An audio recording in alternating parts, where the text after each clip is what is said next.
You're about to enter into a new world of knowledge, curiosities, and high strangeness. This is a podcast of Straight Up Strange Productions. You're listening to Mysteries and Monsters. I'm your host, Paul Bestall.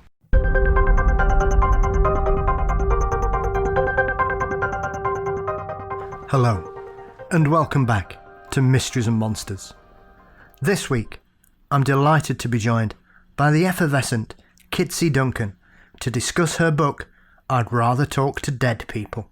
Many people will know Kitsy from her TV show, The Oddity Files, as well as with her podcasts, also The Oddity Files, Get Scared, and Miss Murder.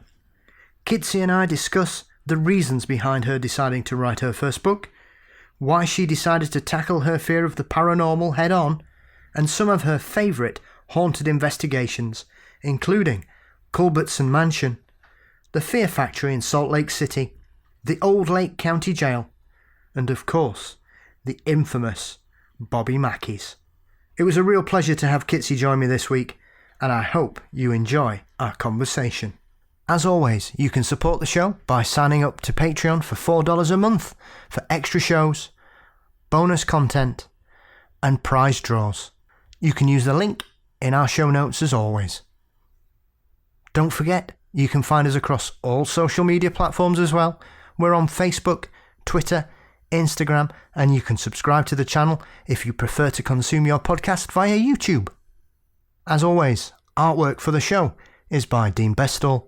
The show is produced by Brennan Storr from the Ghost Story Guys, and Mysteries and Monsters is delighted to be a part of the Straight Up Strange network. Okay, so let's join the multi-talented Kitsie Duncan and dive into some serious ghostly goings-on. Today on Mysteries and Monsters, I am delighted to be joined by the marvellous Kitsie Duncan. Kitsy is an actress, podcast host, TV host, and paranormal investigator who has just released her debut novel, I'd Rather Talk to Dead People. Kitsy, welcome to the show. Thank you for joining me today. Can you introduce me again? Because that sounded so sexy. Thank you. Well, thank you very much. I try my best. Well, welcome. Thank you so much for having me. I'm super excited about this. Yeah, well, as I said before we did the proper conversation, you're somebody I've been aware of for a couple of years, Kitsy, because I stumbled across your television investigation show, The Oddity Files, on Prime over here. And it's very interesting for me when I find a new type of paranormal show, because yours wasn't as, not far-fetched, but it seemed a bit more balanced than the usual paranormal show, Kitsy. So, obviously The Oddity Files is you and your crew going out and checking things out. So, as someone with a recent development in the paranormal, was that something you intended when you set off? Not really. It was just when I started into my little paranormal journey, which was in my 30s. I call myself a late bloomer. I'm sure that means something completely different over where you're at than it does here. No, you're all right. I just wanted to connect with the other side. I was sick of being scared of it, to be perfectly honest. I wanted to know if my fears were warranted or if the movie Poltergeist was completely off base and far-fetched. And you know what? It was. People don't die hunting ghosts, and they don't get maimed or, get sucked up into the TV. So, and then I was hooked. I went on my first investigation, and I walked in the doors, and this sounds so silly, but I was so nervous for, weeks heading up to it. And I walked in the doors, and I was just like, this feels good. I know there's something here, it's notoriously haunted, but I don't feel like running out the door. I kind of feel at home here. I mean, as you say in your introduction to the book, you basically lived most of your life in fear of the paranormal, maybe primarily down to what Poltergeist taught most of us in the 1980s. I'm with you there. It put me off clowns for quite a while, Kitsy, I have to be honest. and I wasn't very comfortable. Clowns don't bother me. It was the ghost. Yeah. But now here I am. I'm like, I want to see chairs stacked on top of each other, just like in the movie, and haven't run into it yet. So yeah, absolutely. I'm always looking for that haunted house where you can place small children on the floor to watch them slide across as well, which we don't. No, that's the best thing in the world. Yeah. Always makes me chuckle when I always remember when they put the American football helmets on and just send us sliding across the floor. I mean, I must admit, Poltergeist, I had very supportive parents as a child, Kitsy, so they would often get the latest scary movie out and leave it on top of the mantelpiece on a Sunday morning for me to come down and watch. And Poltergeist I watched in the daytime, and it terrified me. I think I was 11 when I saw Poltergeist. And it really did. What year did it come out? 82. I was 12, so we're very close in age. Yeah.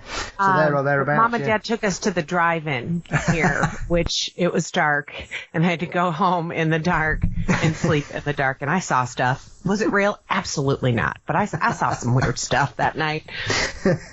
So, as you say, you were a late bloomer in regards to getting into the paranormal, Kitsy, and I know you wanted to do this because you'd lost your father suddenly. Was it that kind of led you into it for a search for answers or for your own peace of mind?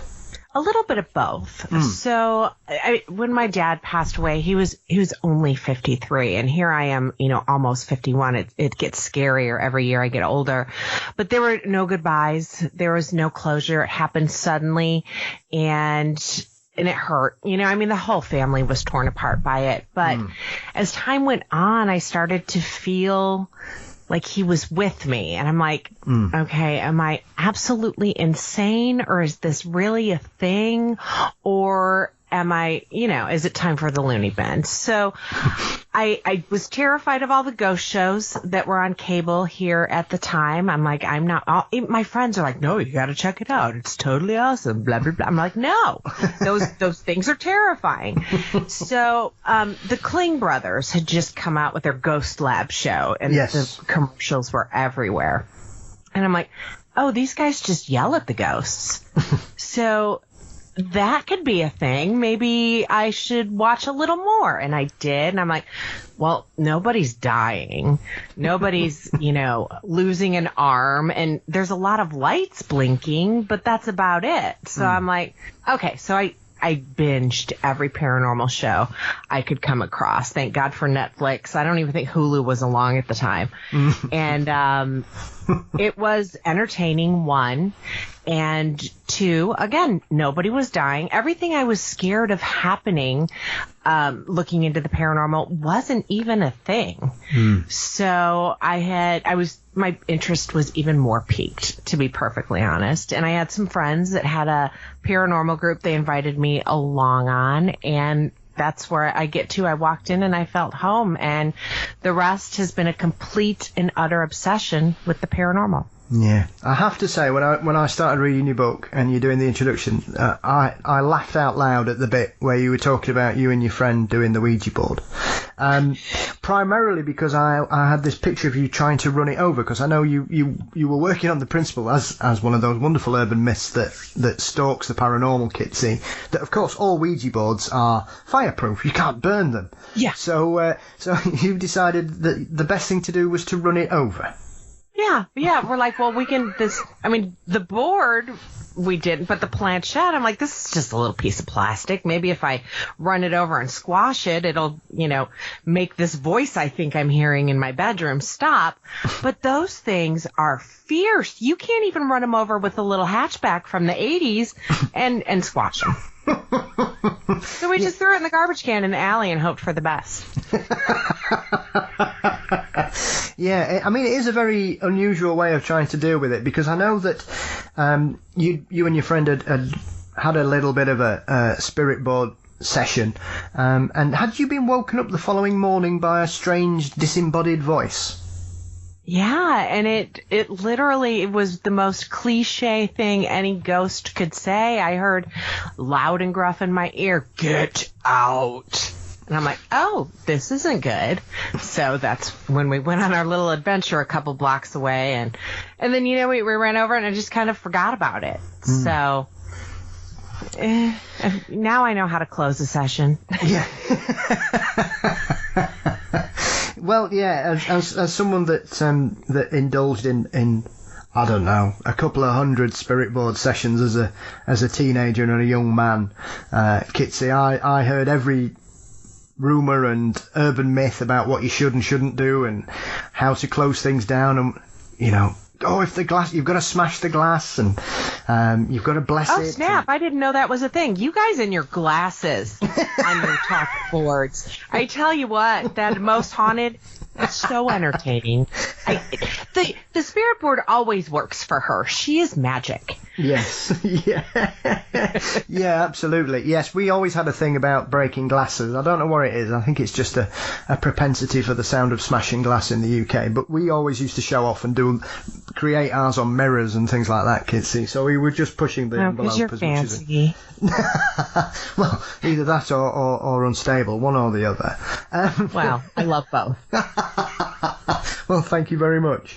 So, when you went on your first investigation and you felt that kind of connection with it all, Kitsy, where did you decide to create your own crew? Because I know you had a couple of people with you. You had your son working with you alongside a colleague. Was that something that you envisaged through your experience of working in film, or did you just think, well, let's just film everything and see what works? Yeah, so that very first investigation I went on, I found one of those fancy cameras that films in the dark, and my husband and I had a filmmaking company where at the time we were doing commercials for haunted attractions, which are not even the same thing as a haunted building, but you know what I'm talking about. And so I put something together, and I was throwing every investigation I had gone on up on YouTube at the time. And our crew kept growing because, if you're an investigator, every friend you've ever met wants to go on an investigation with you. And it gets to be a lot really, really quick. So Clayton had come to me. He's a friend of the family. Mm-hmm. And he's like, what if we kind of narrowed things down and it was just me and you and a cameraman? And he suggested the cameraman be my son Carter. Mm-hmm. And maybe things won't be as hectic or stressful. And we wanted to get evidence that other people weren't, I mean, that's every investigator's dream. So I was willing to give it a shot. And the very first location we went to with just the three of us, my husband was along, but he tends to sleep on investigations. God love him. And it was his last investigation. But we together got more evidence in one night than I had previously been getting on like 5 investigations in where we had everybody along with us. So we thought we had something. I don't know if it was our energies together. I don't know if it was, the equipment that we had gotten at that point or what it was, but we were fortunate enough to connect with one spirit at this location from the moment we started investigating till she's still with me now. So, I mean, I'd say that's a good investigation. Yeah. I know that you touch on in your book, Kitsy, that you'd been on a couple previous and to be fair, you weren't overly impressed. I think there was one bit where, you get the usual, I've seen something, and somebody goes, I've been scratched, and that type of thing. So, like I say, when I've watched the programme, I've been pleasantly surprised that it is very balanced, and there doesn't seem to be any of these histrionics that we often get. No. I have a lot of belief systems since I've been investigating. I believe that when people walk out of a room and walk back in with a scratch, they did it themselves. I believe if they think they've been pushed down the stairs, they lost their balance on the stairs and they're feeling stupid, so they blame it on a ghost. That, I've never witnessed any major harm by a spirit. And I've been doing this, I guess 12 years is a long time. Maybe it's 13 at this point. I don't know. Lucky 13. Let's go with that. But my learning through this entire journey is they're not out to hurt you. They're just trying to communicate. And okay, let's say somebody really did get scratched by a spirit. Let's say, you have it documented. They were there the whole time. All of a sudden, you were watching their hands. They didn't sneak in a scratch when you weren't looking. And they just show, I believe that's a spirit. Maybe it's reaching out and it's like, oh, dang, I just did that a little hard. So sorry.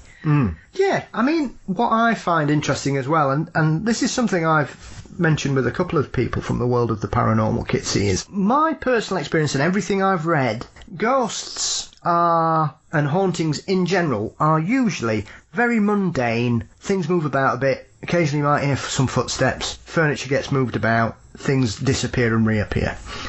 And it only seems to be over the last 20 years that all of a sudden, especially in America, there seems to be demons everywhere, which I'm not really sure. Because Americans are over dramatic. Sorry. Did I say that out loud? So sorry.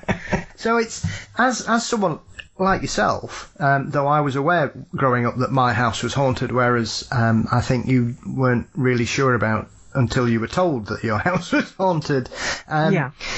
It's something I've kind of grown up with and got used to, and so I'm often surprised when I hear about these violent hauntings and terrifying places that people live, and you've got to get out, otherwise you're going to be possessed and kill all your family, that type of thing that seems to occur. So it is very refreshing. Once again, in your book, I know you point out that you've never met any demons, but you've certainly come across plenty of ghosts over the years. Yes, I believe that if you're an asshole in life, you're going to be an asshole in death. I mean, why would you just have a quick personality, angelic personality now that you're dead? It's not going to happen that way.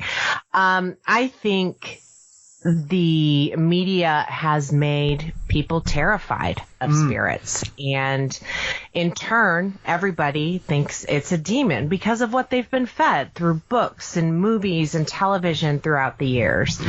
And I mean, I get it. I really do. And if you don't get me wrong, I love Ed and Lorraine Warren, and I love everything they did for the paranormal world.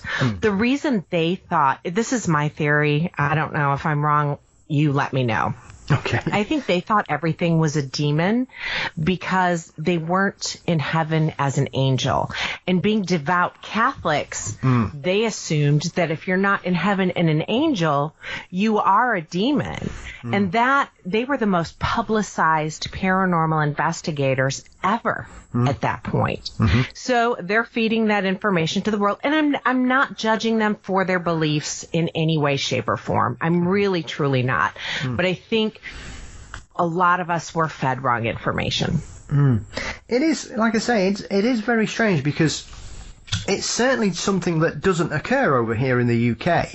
I have noticed a few people over the last sort of 5 years or so, Kitsy, try and use the demon storyline in a lot of haunted places. But in general, it tends to be rather, our ghosts are rather boring here, I think. Probably because they've been around for so long. They are here too. They really are. So, for you going forwards, like I say, when you're looking into where to go and when you were doing your investigations on the Oddity Files, was it a case of you created a hit list once you got this paranormal bug, Kitsy, or did you just basically start local and work your way out? Absolutely. I started local and worked my way out. Fortunately, before this awful virus, which that may be the only demon out there. I'm just putting that theory out as well. But before this virus came along, we traveled a lot for our day job, and Carter and Clayton and I all worked together. So if we were at a place that we could afford to stay an extra day, after working that weekend, then I tried to find a location where we were. Like, fortunately, Clayton and I were able to investigate in Australia, which was absolutely amazing. And had I still been traveling to the UK for work, I have a place ready and waiting for me to investigate over there. But that's probably going to be a minute, Sophie. I'll come as soon as I can, I swear. But, it was just kind of, hey, we're going to be here. But fortunately, being in the Midwest and specifically the Ohio Valley where I'm at, I have Ohio, Indiana, and Kentucky, which is littered with haunted locations.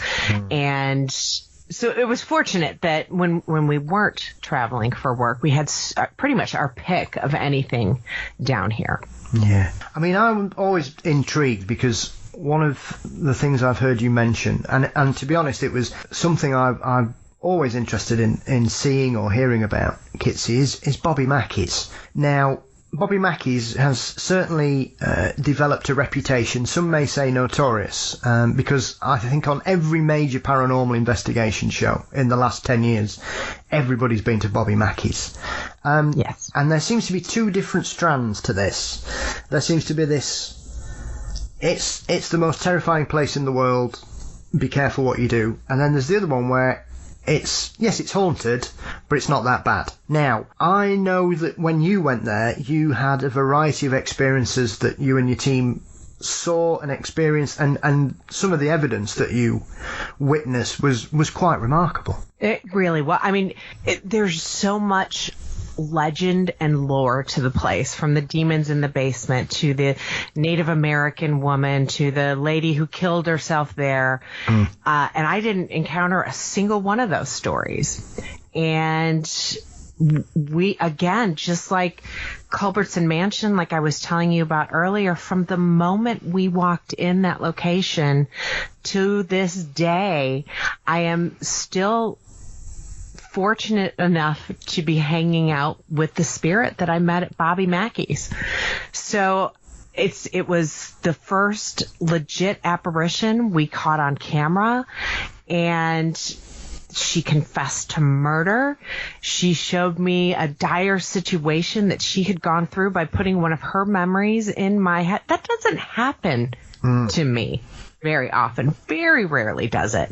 Maybe 3 times in the whole time I've been doing this. But it's always women in distress when they show me one of their memories. I mean, I don't claim to be a medium or psychic. I claim to connect with these spirits, and sometimes these spirits connect with me so much that I can see these memories that they're trying to show me. And then when the evidence, because I can't prove that I just saw this weird thing going on in my head, but when the evidence comes back and our odd box says exactly what I just saw in my head, that it's got to be something. I mean, it is very interesting as well because, like I say, the thing with Bobby Mackey's, I think it's one of those, if you're into the paranormal, I don't know how much you kind of have a preconceived idea about what to expect there, Kitsy. It's almost as if it's so well known, as you say, don't go in the basement on your own, those type of things. It's almost as if anybody that goes there, it's very difficult not to sort of go down the well-wadden paths that people already are fully aware of, Kitsy. So, when you went there, were you surprised that you didn't get the, as some people may say, the normal tour of Bobby Mackey's? You had a rather different experience that I would imagine was quite surprising in the scheme of things. It wasn't, though. I do have this. I stand by it, and people probably hate me for it, but I don't think demons are out there hanging out in a honky-tonk in Wilder, Kentucky. Yeah. I don't think they're in a silo in Salt Lake City, Utah. I mean, if there are demons that are able to walk the earth, why would they mess around with that kind of stuff? There are so much, like, I'd be at the White House, or I'd be at the Buckingham Palace. Go to the big guns. Don't mess around with some little honky tonk in Kentucky. I wasn't surprised. Was I nervous going into the basement? Yeah. Only because I'm like, what if I'm wrong? What if I can die by demon? Shit, But I mean, that's just my social anxiety kicked in for a second. But I went in blindfolded because I didn't want any of every paranormal show I saw down in that basement. I didn't want that affecting my psyche as I walked in. I try so hard to know the stories of these locations, but to hear them, to listen to them, and then still go into each location with zero preconceived notions. Yeah. It is a very strange situation, Bobby Mackey's, because, I've seen several interviews and it was almost as if Bobby himself just didn't seem to think, because I know I've seen him interview before, and he thought everybody was pulling his leg for years. And he seemed to be I wouldn't say he was ambivalent to it all, Kitsy. It was almost as if it wasn't anything that either wanted to interact or affect him. It seemed to just go after everybody else, because every time I've seen people being interviewed, all the staff have had experiences. I think Bobby's wife had a couple of numerous issues when she had some rather worrying encounters or experiences in there. Do you think that's quite a surprising aspect of this venue? Because it is unusual, like you say. It's a bar and entertainment venue. It's not in a particularly historical location. There's no real major tragedies in the area. I know there are some, murders and obviously it's got a bit of a reputation for being a bit of a speakeasy, I think, in the past, and having some kind of interesting clientele, I think we can say. So I just found it, like you say, it's very odd that this place has built this reputation when at the end of the day it's just a bar. Right. You got a lot of attention seekers out there that, and I don't want to discount poor Carl. I really don't. Carl was the maintenance man when all this stuff was supposed to be going down, and he claimed to have been possessed by demons. In my heart of hearts, no. And I believe any investigator who takes this seriously, most demonic possession is either mental illness or a cry for attention. I mean, am I wrong? Yeah. I mean, it's a slippery slope as well. And I think one of the issues you have is that, especially these days, it's very easy, and we see this across all fields in the Fortean realm, Kitsy, be it ufology, cryptozoology, the paranormal, and especially with things like YouTube and podcasts, there are some incredible claims that are made and very interesting evidence put forward to prove that certain things are convincing us that these are real events and whatever. And I think it's sometimes too easy to just jump in with both feet and go, oh, well, this must be true. This person's telling me what's happened. It has to be real. Whereas surely as on an investigation, the word itself means that you should look at all potential avenues and look into every claim and the evidence that's put forward, Kitsy, because otherwise you're not investigating something, you're promoting it. Right. And that's what happened with Bobby Mackey's. Thank you. Mic drop. I mean, like I say, it would have been very easy for you guys to go there and just tick off all the boxes of what's supposed to happen. So, like I say, I found it very refreshing that didn't happen. Would you say the team was surprised that it seemed as calm as it was? Because it obviously isn't as frenetic as some other investigations have claimed. I wasn't surprised. I think Clayton was a little bit. Clayton had told me for years and years and years, I will not go to Bobby Mackey's. And I'm like, okay, that's fine. That's your wishes. I understand that. But the one day he came to me and said, you know what? I think I'd like to go to Bobby Mackey's. I booked it before he could back out. So I had been dying to get in there and go in with my unbiased opinion of the place and see what comes out. Now, had something terrible happened in that basement, would I have played it off like nothing happened? No. I mean, that would have made a great TV show if I got scratched by a demon or possessed. I would have let it right out. You know what I'm saying? But it didn't happen. The scariest thing that happened in that basement was the compressor went off in the room we were standing in. It was hilarious. So, yeah, I don't make shit up. That's just who I am. I'm not going to tell you something that's not there. When I say I just heard a little girl I really mean it. Do I sound crazy when I say that and the rest of my crew didn't hear it? Absolutely. But then again, the evidence comes back and that little girl comes over our odd box telling us her name is Sarah, where I heard the little girl say Sarah 15 minutes earlier. I've got to kind of play into that. And when I walked in the doors of Bobby Mackey's, I felt nothing even malevolent in there, even something that until I was shown that memory by the spirit I call Abby now. She showed me that she was raped in that bathroom that if you go back to Ghost Adventures days, the one that Nick Groff went running out of, there's bad energy in there. There absolutely is. Now, maybe it was tacos from the guy the night before. I'm not sure, but something bad went down in there, and she showed it to me so I would understand, because I walked in there and I'm like, I don't like this room. I don't like it all. It was clean. It didn't smell bad. Because usually you walk into the men's room, especially in America, it gets a little iffy. But yes. Yeah, and I didn't understand what I said, Clayton. I can't stand in that bathroom. There's something just off.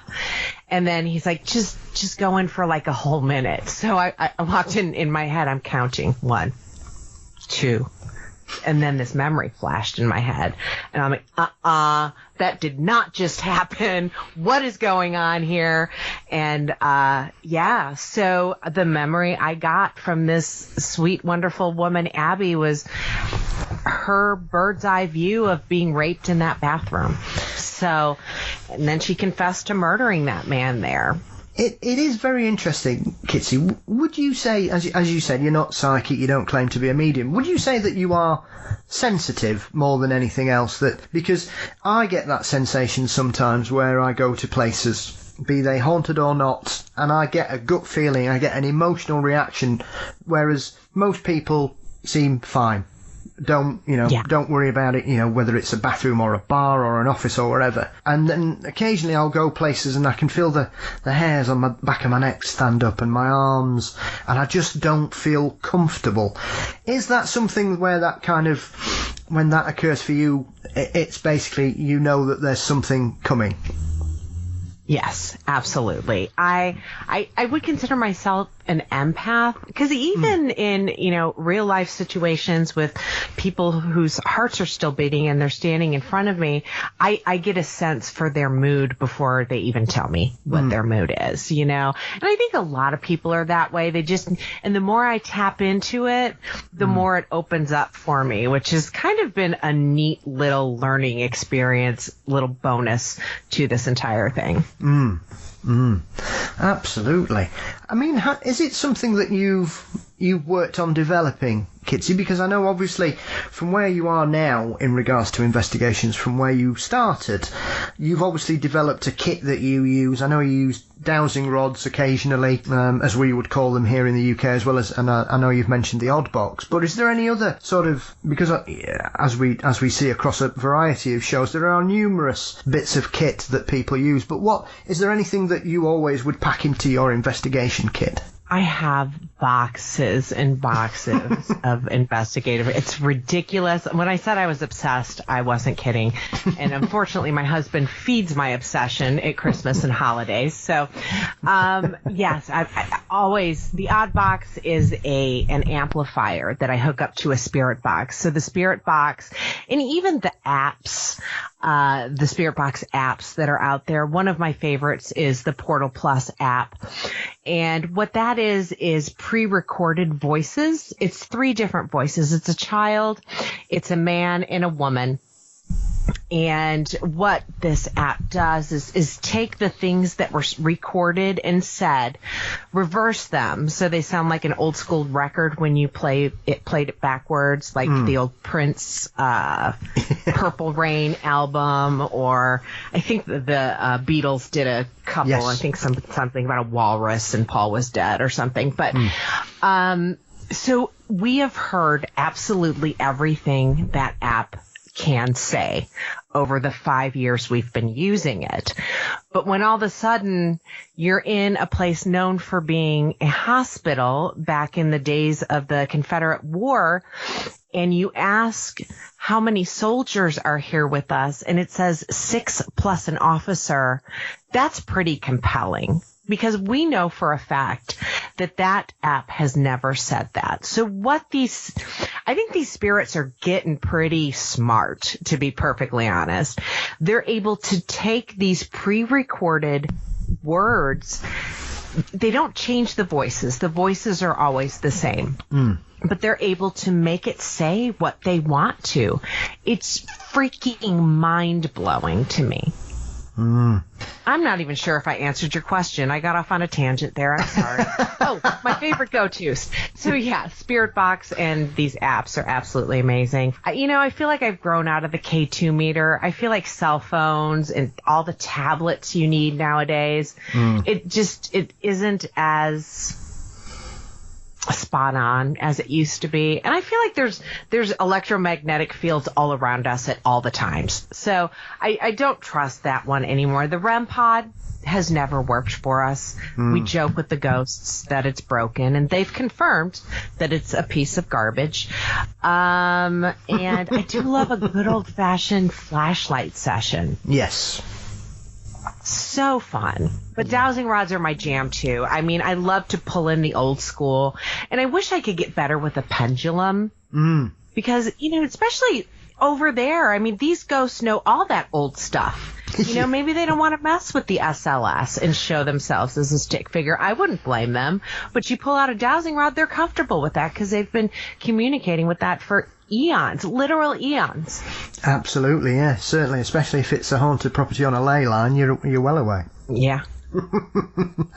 One of the aspects of the book that I was very interested in is another place whose reputation certainly precedes it, primarily because it's in Kentucky, and as a lover of Jack Daniels, I always have an interest in Kentucky. And I love the way you say Kentucky. Sorry, go ahead. It's okay. The Harrensburg Herald. Now, this place has a reputation for having extremely violent spirits, Kitsy. So, once again, is it that kind of place where you go in there with some trepidation in regards to the potential, or do you go in there thinking, yeah, well, I've heard it all before, I'm just going to see what I think? I'm going to be perfectly honest with you on this one. I wanted to be thrown across the room because that's what the story was. Yeah, An investigator was thrown across the room. I'm like, that will make beautiful TV, people. Let's go. It did not happen. But it was known for being rude to female investigators, which I'm always, if that's the story, I'm like, bring it. Come on, buddy, because I'll give it right back. And he did. He tried. And I'm like, okay, you can call me a slut all you want. I don't even care. Did your wife cheat on you? Is that why you hate women? And he comes over and he goes, yep. And I got to the bottom of it that quick. That's my empath right there. That was one of the questions that just kind of popped in my head out of the blue. I said, okay, well, first and foremost, not all women are your wife. And I asked him, I said, what was your wife's name? And immediately comes out Penny. And the rest of the night, he was hitting on me. I kid you not. I mean, it is peculiar that it has this reputation as being so angry. So, do you think that was the first time somebody had kind of stood up to this spirit, Kitsy, and kind of given it a piece of your mind, or do you think it was just some kind of bully that wasn't used to having anybody fight back? Especially a woman, yeah. I do think that was the case. And I mean, in my real life, I don't take shit from anybody. I'm like, come on, let's get to the bottom of this. Let's get it out of the way and move on. But, I mean, I will say later on in the investigation, when I went by myself in this room, known for throwing people around, he told me he didn't like the guy who ran the paranormal investigations there. So maybe he needed to back off a little bit. Maybe he was the one getting him amped up. I don't know. I never saw footage of the alleged investigator that was thrown around. I mean, yeah, they did come out with the slander remarks about myself, but I just wasn't having it. I really wasn't. And I don't know. I think People, like I said earlier, people go into these investigations with a preconceived notion. So when it happens, they're like, oh my God, now I'm scared. It's like, no, find out, like, if it's a real person, find out why they're like that. Maybe listen a little bit as opposed to just trying to get the evidence that everyone else has gotten. Boy, I sound like such a hippy-dippy chick right now, but it's true. It is, because there are a couple of investigators here in the UK. One of them primarily is renowned for doing some digging into certain cases, Kitsy. And often the truth bears no resemblance to the alleged haunting. There's a famous one where a member of a certain family is supposed to have been murdered on an illicit tryst with her lover. And her headless spirit is supposed to haunt this lane. Trouble is, that does sound like a magical story, though. Yeah, but the problem is that the woman that it's supposed to be didn't die like that, and she lived till she was in her 80s and passed away comfortably at home, surrounded by her friends. Yeah, surrounded by her friends and family. But 200 years later, it's supposed to be her headless ghost that wanders this lane, scaring people. So that's always interesting when you come across an alleged haunting, and I would imagine you may have had this happen yourself, Kitsy, when you've been doing your investigations, where something is supposed to be the reason why a building or a location is haunted, and yet when you look into it, there's no evidence that anything happened that would cause it. Right. No, absolutely. It happens all over the place. I'm not a historian. I will be perfectly honest. I barely passed history back in high school. But the evidence, the fact that the evidence that I get is so different than what the lore of these locations are, lends to the same fact. If I was a smart human being and was a historian, I'd probably find the same things, but I'm too ADHD for that stuff. I need a historian crew with me on some of these locations. But honestly, my thing is, I'm not there to film this beautiful, recreation of what allegedly happened there back in the day. I'm there to get the information that the spirits are willing to give me. So, and I think that's what lends to the fact that, like you said, it's a little bit more down to earth of an investigation style. I treat the viewers like they're there with us. Literally in my head, I'm like, oh my God, the viewers will love this. So I'll look at the camera. I'm like, oh my God, can you just believe that just happened? But we investigate like your hobbyist does. I don't have a budget where I can stay at a location for a week and, hope for maybe 3 pieces of evidence. That's not me. I do all the editing. I do all the sound. I book these locations. It was all me. So I honestly didn't have time on top of that to research the history as well. So I just put out the evidence and I'm like, here's what I got, guys. If you believe it, you do. If you don't, I get that too. But thanks for your time. Yeah. Well, I think that's, and all power to you, because you're not creating some kind of narrative, Kitsy. You're just basically, warts and all, here it is, take it or leave it. Yeah, absolutely. Like Culbertson Mansion, the one I keep going back to, which was season 1, episode 1. All over the internet, there were these stories about the mad scientist who lived in the carriage house and blah, blah, blah, blah, blah. Come to find out, there's a haunted attraction that they run in the carriage house every year. And like 5 years prior to us being there, even, that was the story that year for the haunted attraction. But everybody ate it up and thought and started, telling it like it was something that actually happened.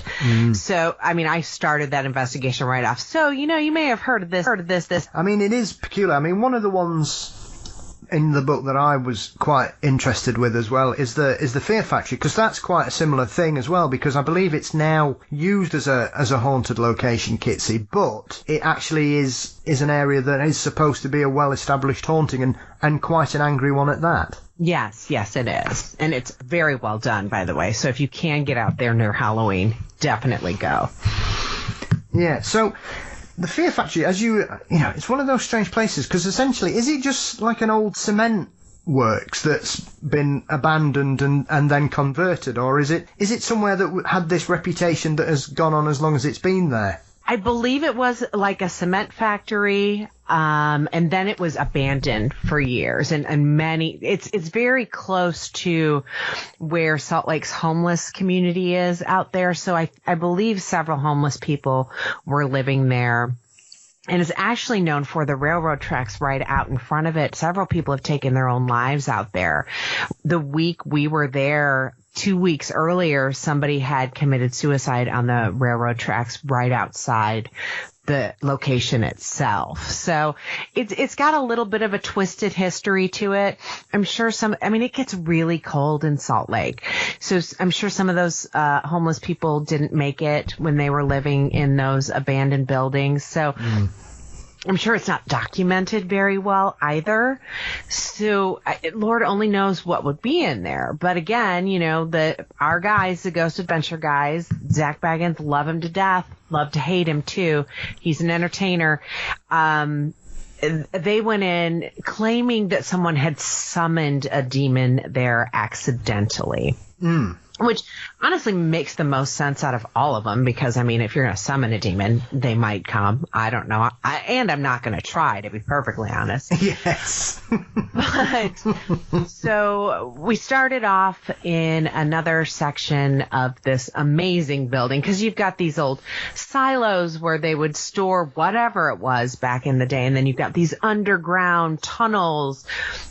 There's so much to it, and it's all right next to a highway as well, like a super busy freeway, if you will. So the silo, we finally get in it, and we walk in, and you just, how some locations you just feel a little wonky when you walk in. But this was a silo made all of metal right next to this highway. So we figured out it might have been the sound bouncing around within this specific silo that we were at that may have been causing that. So we went ahead and debunked that as nothing paranormal. And we got everything set up. We got some stick figure action on our SLS. So, and it was where there shouldn't, like sometimes, the SLS will pick up on like a tree branch and they're just trying to make it look human. So it just puts something there. We're real careful when we get stick figure activity on an SLS, tablet, whatever you want to call it. Yeah. But this was just kind of out of the blue. And it just disappeared. So we kind of took that as, they were checking us out. And again, we're a little worried because we know the history of this place. It's said to be, infested with demons. And I talked to the people that run the haunted, the actual investigations there. They don't follow us along, but they're there to make sure we're not tearing up their property, and we interact with them in between different investigations at the one location. They're like, yeah, we've had some really crazy stuff go on, and I listen, but I don't take it to heart. And nothing's really happening. We started talking to a spirit named Linda. And I've always wondered with my odd box, because I get so much communication through it, through different, like I said, apps and the spirit box. Sometimes I wonder if it's a portal and maybe spirits are drawn to it from anywhere. So I asked at that location, because at the time there wasn't a whole lot going on. And I said, I've always wondered if this odd box is a portal. Can anybody confirm that for me? And one of the spirits said yes. And then I said, well, tell me where you are. And I had like 5 different voices rattle off Omaha. One of them said London. One of them said Seattle. So and then all of a sudden, the pizza man called. So Clayton and his boyfriend had to run out and grab the pizza. And so it's just Carter and I in there. And I said, okay, guys, so, I really like some concrete evidence to show. And I always tell them I'm filming this for a TV show so that we can tell your story to the world. And I said, I need some evidence. And the voice, kind of deep, not demonic sounding, but a very deep voice goes, here it goes. And I'm like, here what goes? and like, right, boom, boom, boom, it's devil, demon comes over, and I'm like, oh, okay. I said, I'm not buying it. I have not felt anything malevolent, evil, anything of the sort in this silo the entire evening. So, and I don't know, like you said earlier, if I'd shocked them and they're like, oh, she knows our secret, so they were willing to open up to me. But long story short, there's no demons in that silo. These spirits think they have to act like demons when people come in and investigate because they think that's what people want from them, which is so sad. So very sad. I was hoping they were doing it for a form of entertainment from the other side, but no, it's something they felt they had to do. And Clayton, my co-investigator, is like, you don't have to do that. I mean, this was a literal conversation with these spirits. And finally, Linda, the spirit I was telling you about, comes over again. And I get a little misty-eyed every time I tell this. She comes out in one fell swoop, same voice, over the spirit box into my odd box and said, we are just people. And it confirmed everything I've been trying to follow in my paranormal investigative career and treat these spirits like they are people. And in one sentence, for me, in this alleged demon-infested silo, everything came full circle for me right there. Yeah. So, and she in turn told us to please tell the people who run the location that they're not demons and that they don't want to play this game anymore. Oh, that's quite sad, isn't it? Yeah, it really is. But I mean, people are people pleasers in life, just like assholes in life. They're going to try to do what they think people want. Think about it. For whatever reason, they're in this brutally cold, that night specifically, silo in the middle of Salt Lake, Utah, surrounded by Mormons. And they're just happy somebody comes in and interacts with them. I mean, if you think about it that way, it kind of makes sense why they would give these people what they think they want. I suppose that opens up a whole different perspective on it that you could take from that then, Kitsy, that essentially they're just lonely. Yeah. And they do what they do to get the attention for people to come and see them, whether they use that as a way of getting energy or a way of, as you say, they are people. They would probably still require the interaction, the social conformities that would normally apply in life. Would they still apply to whichever, wherever you can say that these spirits inhabit, be it limbo or an alternative dimension, or if it's just a form of energy that's bouncing around? Because that's one of the things I think people tend to forget, especially when they're doing ghost investigations. If you're dealing with spirits, they all, with the greatest respect, they all have to be based on real people. And like you say, if you're an asshole in life, you're probably going to be an asshole in the afterlife. So that would also carry over that at the end of the day, if you're dealing with haunted locations, you are dealing with real people. And I think often when people go to this excitable version of a haunting, I think they completely overlook the fact that sometimes you're talking about real people with real personalities, and people will remember that person. It's a lot to think about, isn't it? Yeah. It is, because I think too often it's done for shock value, and I think, not that I'm saying we need to be more sort of understanding in regards to how we deal with these things. I'm not saying we should stop it, but I think it often gets overlooked that if we do believe in the concept of an afterlife, Kitsy, then surely these people's personalities remain intact. So if somebody comes around to your house and you're just haunting it, let's say, and you hear someone say, oh God, yeah, these violent, evil, horrible spirits in there, you're like, hang on a minute, is he talking about me? Exactly. You walk into this haunted location, it's their house. Yes. And you walk in screaming, you need to talk to me. But I'd scream in their ear, get out. Are you kidding me? I would try to push them down the stairs if they're walking into my house, telling me what I need to do. Come on, people. Yeah. It's a whole new line of thought. And that was my reason behind this book. You know, it gets lost in these amazing stories and the awesome evidence that I've got. But that was why I wrote this book, to hopefully, and it worked for you, so yay, but show people that these are just people. And I know right now the world is a terrifying place, and a lot of people are assholes in life. But I think we all just need to think. We need to take a step back in our day-to-day lives, in our paranormal investigating, and just think a little bit before we speak. Be a little bit more, you know, we talk about an empath like it's a superpower, but empathy is real. And we need, as the human race, just to embrace a little extra empathy right now. I did not mean to jump up on this soapbox. It just happened.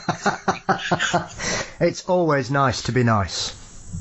Exactly. And Grandpa used to say you can catch more flies with sugar than you can vinegar. Absolutely. And I think it's a lot easier as well. Yeah.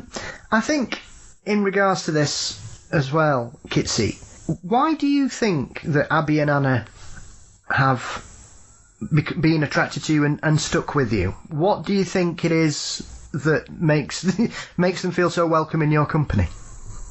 I have been talking about them a lot lately because, I mean, the book is pretty much a lot about these two. And I get asked that question a lot. And at first I was like, I don't know. Maybe when you tell these spirits they can't follow you home. I mean, why do they have to listen? Again, just like in real life, if you tell somebody, don't stalk me, they can still stalk you. But with these two specific spirits, I believe I've had others come and go. I do show these spirits empathy, which is huge, and I think they're not used to it. But these two specific women, I bonded with hard the night I investigated the locations they were at. And these two spirits specifically, I promised to protect them from something they were scared of while we were investigating. I don't know if in the spirit life that's code word, hey, you're stuck with me forever now, or if it was just the connection, because I did want to protect them. And maybe now they're protecting me from the assholes in the spirit realm. I don't know. I believe they're with me for a reason. I believe, I'm going to give you a part of my secret of how I get some really great evidence, but I think it's Anna. I really do. I think she's with me always, and I think she tells the spirits, you know what, she's okay. It's okay. You can talk to her.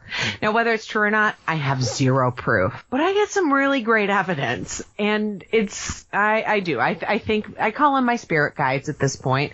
They haven't always been, but they are now. Have you found, because obviously this is your first book, Kitsy, have you found it a cathartic process in regards to doing this? Because obviously I know it was it Dave Schrader who kind of said, have you thought about writing a book? It was. God, I love Dave. He's amazing. Yeah, such a gentleman. Well, not always, but yes, I love him. I'll let you say that. You obviously know him better than I do. But he seems a lovely, lovely man, in my opinion. Yes, absolutely. So is it something that has whetted your appetite in regards to doing more in the way of writing, Kitsy? Because obviously you're a multifaceted person. You know, you've done acting, you've production, you've worked in the entertainment industry in a variety of roles. You are the co-host of 3 fabulous podcasts, all very different. You've created your own TV show, and now you're a published author. So what's next for Kitsie Duncan? Oh, Lord. So this book sadly ended up being kind of the goodbye to the Oddity Files crew as it was. I didn't realize it when I was writing it. But the crew has kind of split up. No drama to it whatsoever. Clayton and Carter are young men. I'm an old lady. They went on with their life. I'm still stuck here, obsessed with the paranormal. But it was a nice little farewell to the Oddity Files crew as it was.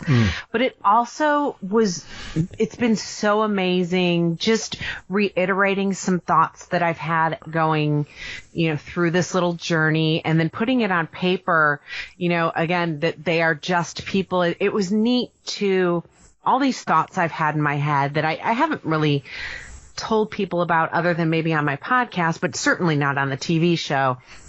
Get these thoughts to paper and have them make sense while they're written. It's been absolutely amazing, but it's also shown me, and I am not a people person, Paul. I really am not. I generally hate people and find them very disappointing and would actually rather talk to dead people.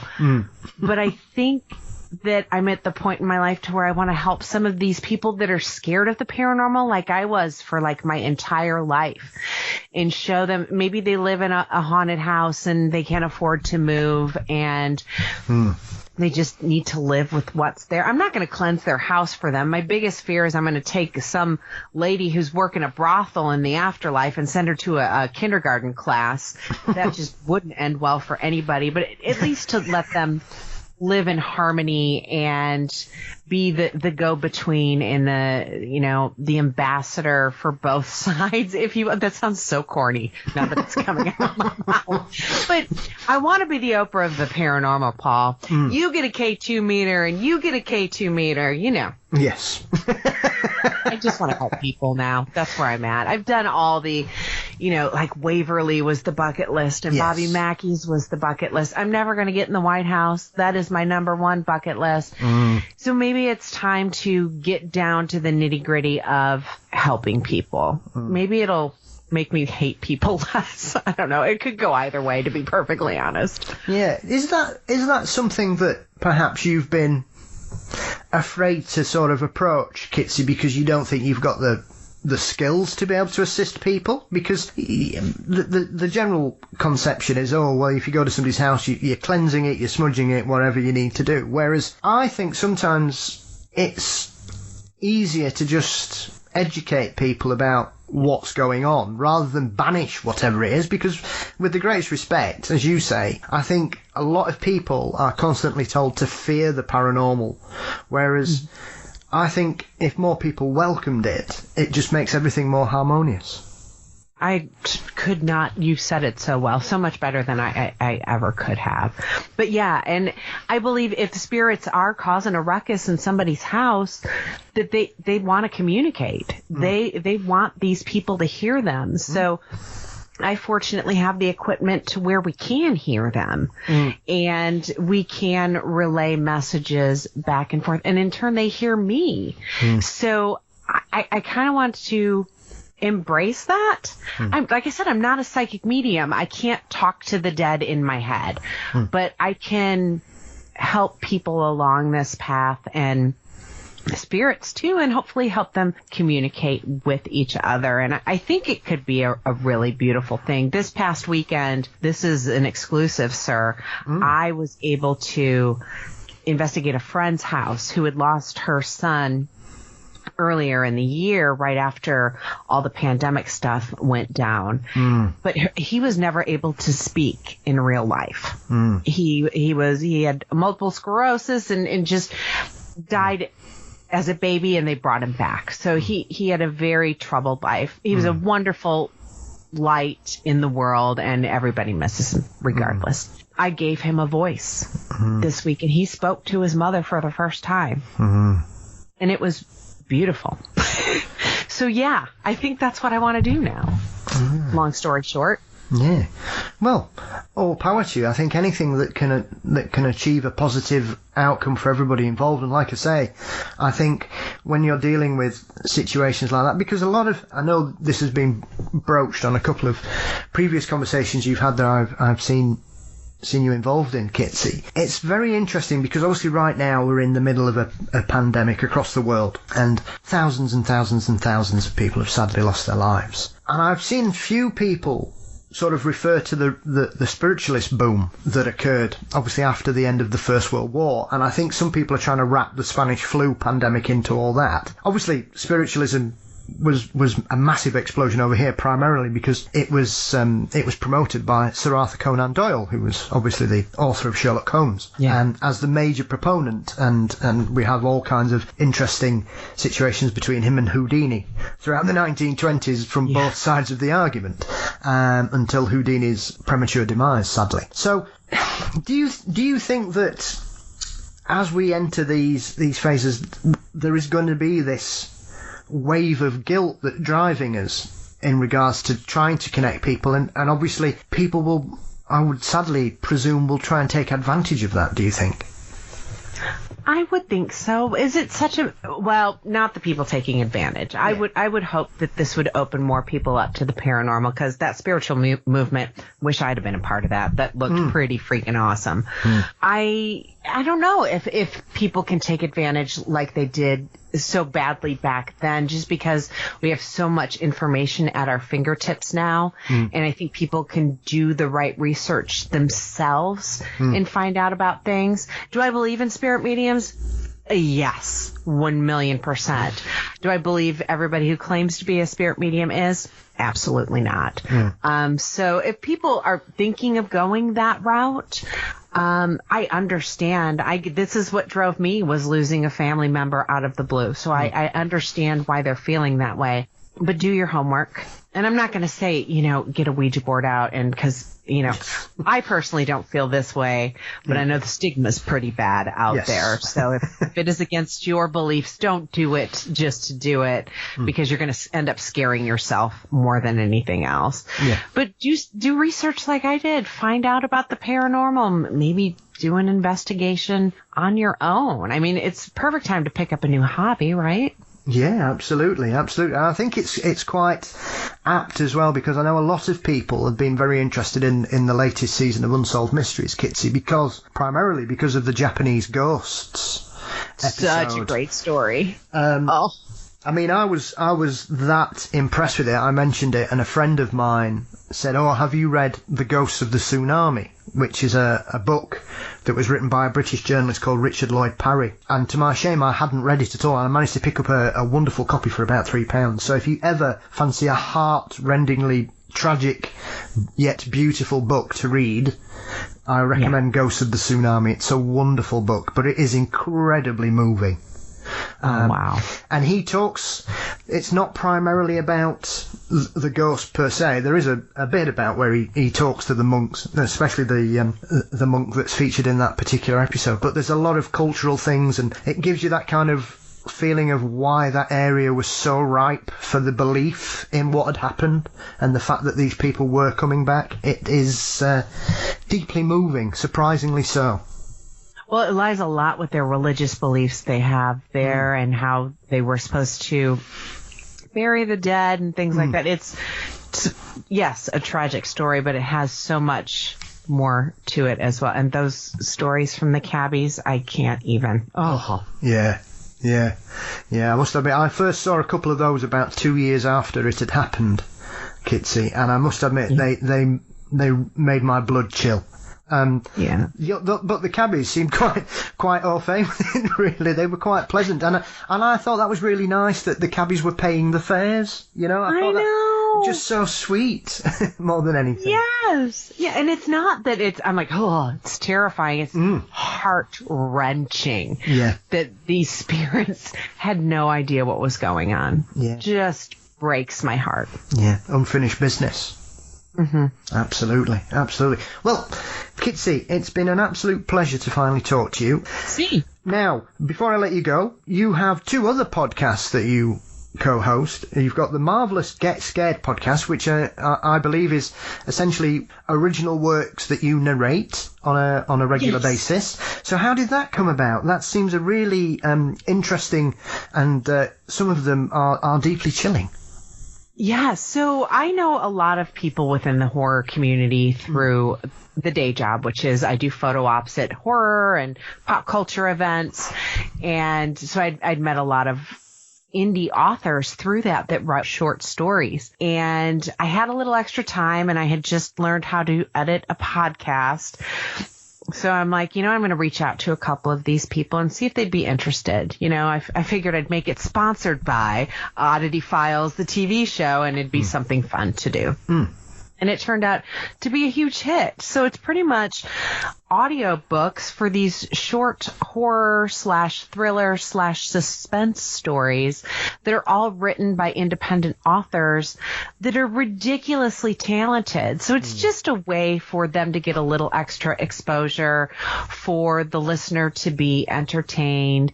And at the time I had, like I said, a little extra time on my hands, and it was, something to keep me from getting into trouble with something I probably shouldn't have been messing around with. Yeah, I know that feeling. Yes. Excellent. And then you've also got the Miss Murder podcast. Now, I believe that you co-host that with Heather Rage. Yes. And you focus on murderous women. Yeah, so both my friend Heather and I are true crime fanatics. Mm-hmm. I introduced her to My Favorite Murder, which was introduced to me by Clayton, and that's how Oddity Files, the podcast, came about. I'm like, these girls aren't perfect. I'm not. We can do this, Clayton. And here I am 3 podcasts later. But that was I was completely obsessed with My Favorite Murder. I've become a little lax because I have a lot going on right now, but we tell stories about only women who kill. And the men seem to find this more terrifying than any other podcast out there because women do a lot of killing. I thought we might run out of fodder, and we have not. And honestly, one of my, I don't want to say favorite killers, but one of my stories that always gets me every time are Fred and Rosemary West from Out Your Way. Yes. Wow, story. Yes, that is. It is very odd that, because obviously, you live through these things, Kitsy, and it was an incredible story. I mean, it seems incredible to think it was 25 years ago. Now. Yeah. Oh, I bet. I only heard of it a couple of years ago. And I'm not going to lie, I was disappointed when I found out they tore down the building, because I really would have loved to investigate that. Not going to lie. Yeah. It was unusual, because I think primarily because, luckily, it is odd because there's been a couple of other serial killers in the UK who have killed more people at a location, and the locations haven't been removed. But I think theirs was just because it was involving kids and young children and their own family. I think they just wanted to wipe it off the face of the earth. It was a brothel and just a thorn in their side, I'm sure. Yes. Plus, I mean, they were all buried right there as well. So, I mean, it made sense. Yeah. In the garden and under the patio and in the cellar, it was such a mess. And it's one of those things where, it's still remarkable that Rose is still refuted, has never ever spoken about any of it at all. It's because she did it. I don't trust her. I think it was more her than Fred. I'm not going to lie. Look at her face. Are you kidding me? She's evil incarnate. She would be mistaken as a demon if somebody was investigating her. She keeps making appeals for release, so I think sadly it's a story that won't go away. Yeah, sadly. Yeah. Anyway, let's put Rose to one side where she belongs, out of the way. Yeah. So, Kitsy, where can everybody keep up to date with your work and get a copy of your fabulous book? So the book is for sale on both Amazon and BarnesandNoble.com. Just search for I'd Rather Talk to Dead People. Yes, that's literally the name of my book. Or you can go to flow.page/Kitsie Duncan, and it's KITSIEDUNCAN. And everything, like the podcasts, the book, the merch, all the stuff is on that. And all my socials are on there as well. Fabulous. Well, I'll put links in all the show notes for the episode as well, so everybody can track them down. And I wish you the best of luck with the book. As I say, it was a refreshing, honest, and highly amusing at times interpretation of the world of the paranormal and your experiences in it, Kitsy. And I'm very glad I've read it. And I wish you continued success. Oh, thank you so much. That's exactly what I was going for. If you didn't laugh once, you're reading it wrong. Well, thank you. Thank you. You too.